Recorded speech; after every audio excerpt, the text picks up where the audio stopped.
What if I told you that getting ahead of 99% of video editors has nothing to do with your technical skill? Over the past 20 years, I've collaborated with veteran commercial director Scott Rice on over $10 million worth of broadcast TV commercials. In this video, he's going to reveal the 3 traits that he looks for in an editor to help you find a lifelong collaborator faster than I did.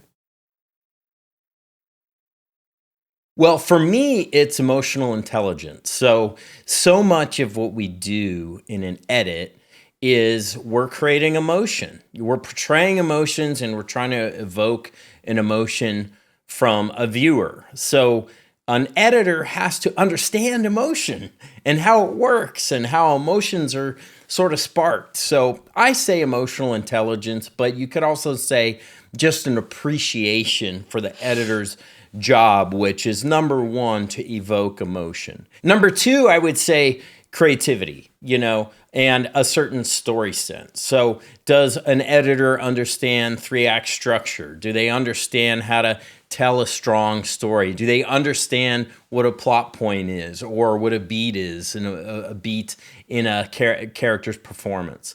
So that would be the next thing. Can they, in a creative way, manipulate all those story beats to tell a strong story? And then third, I guess I would say just problem solving. Because a director wants the editor to get results. The director can't always come up with a solution because the director's just too close to the material. They were on set, they were shaping their performances, they were doing perhaps some script development, even if it's a commercial. So they need a fresh perspective, someone who's gonna come in and just help make the story better when there are problems with the story.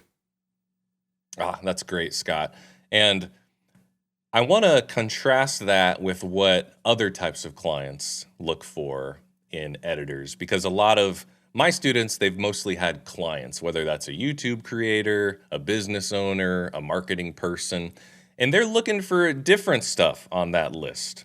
So can you kind of give me a few thoughts on to prepare them to make that leap to director, working with a director rather than like a normal client relationship, a very business-minded person usually? So sure. So first of all, I'd say someone who's open-minded. So someone who never says no or that won't work. That's a pet peeve of mine. So somebody who really has this pie in the sky, I don't know, maybe we'll try this, because that's actually, 90% of the time I think something is not going to work. I try it and it works. So someone who's very open-minded. And then I would say someone who's very easygoing and stress-free, because we like to work with people who are relaxed and don't take things too seriously. I mean, this job is very much a privilege and the stakes are relatively low. It's not life and death. So if you can be someone who can kind of help relax a director who has a lot of pressure on him or her, that goes a long way. Someone who is able to work hard, but then do it in an easygoing, sort of relaxed way. And then finally, I would say someone who is willing to work hard, someone who's willing to put in the hours, because it is just grueling. Like, a lot of you out there watching this might say, this is really hard work. I don't even know if I can be an editor. And I will say, we all feel the same way. All editors are like, this is hard work. All directors say, gosh, this is really hard. No matter how experienced you are, how much you've been paid to do it, it stays hard. It's hard. So someone who is very hardworking, someone who's kind of a beast, who can work through that pain, get through it with a good attitude, a smile on their face, that's really important. I think that's something directors are looking for in editors. Well said, Scott. And you pretty much nailed it. That's mainly the difference between working directly with a client and working with a director, because the main difference is when I'm working with a director, I am creatively collaborating to achieve the director's vision, to make something as good as it can be, but we're sort of on the same team. That's why it's so important when the director says, let's try this, you jump in and want to do it, and vice versa. I will often say, I want to try this, and the director's interested because we're both trying to serve the piece, right? With a client, it's very different. You're almost just doing what they say. It might be very branding oriented, message oriented. It's a very different, it's not a creative collaboration with a client, it's more service oriented. So to bring that back to what you just said, it makes all the pain and the hard work worth it because you're doing a creative process with a director editor relationship, and you're coming to a final product that you're both happy with. That's what I love about it. I was going to ask you what traits should an editor look for in a director, but I think I'm going to take a stab at that, and you can add to this. But what I look for in a director is, one, what Scott said earlier, which is a level of respect. That's first and foremost. I don't care how creative a director is. If he's not going to be, he or she is not going to be respectful, I'm not interested. Life's too short, especially now that I'm a little older. But two, I want to look for a director who's going to take a project to the finish line in terms of it being creatively successful. And thank God, literally, that I found Scott, who I saw his work from the start, and I already loved his work and his creative vision. So I went for the opportunity to collaborate with him because I loved how his work ended up. It was creatively successful in my eyes, but also in the audience's eyes of all the festivals he was in, his success as a commercial director.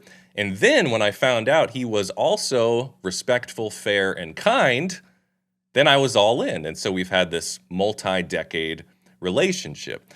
So those are the two main things I would look for you out there who are going to try to find a director to work with is, one, make sure you like their work, and that because you want to be a part of that creative success. You want to see what it takes to get to the finish line on a creatively successful project. And then, of course, if there's a mutual respect there, you're golden. And you might just find somebody who becomes your best friend, like I did with Scott, or somebody who's a collaborator for life. Yeah, Austin, well said. And I think that, as you were speaking, what I was reflecting on is how intimate the relationship is between a director and an editor. It's very much like a DP and a director, or an actor and a director. You're working in very close proximity. You're working in a very, there's a lot of minutia. You're in the trenches. You're dealing with which frame should we cut on. There are thousands of choices that happen in the editing room. And oftentimes the director is there for some of those choices or weighing in on those choices. So you want to work with someone that you get along with and that you like. Those sort of intangibles are important. I also think it's important to work with a director who has a perspective and who has a point of view. Not all of them do. That seems like a prerequisite, but some directors kind of go a little bit more hands-off or say, I don't know. And it's okay to not necessarily know a solution to a problem, but if your director isn't giving you a ton of guidance and you're a little bit stumped, then that's problematic. You've lost your North Star.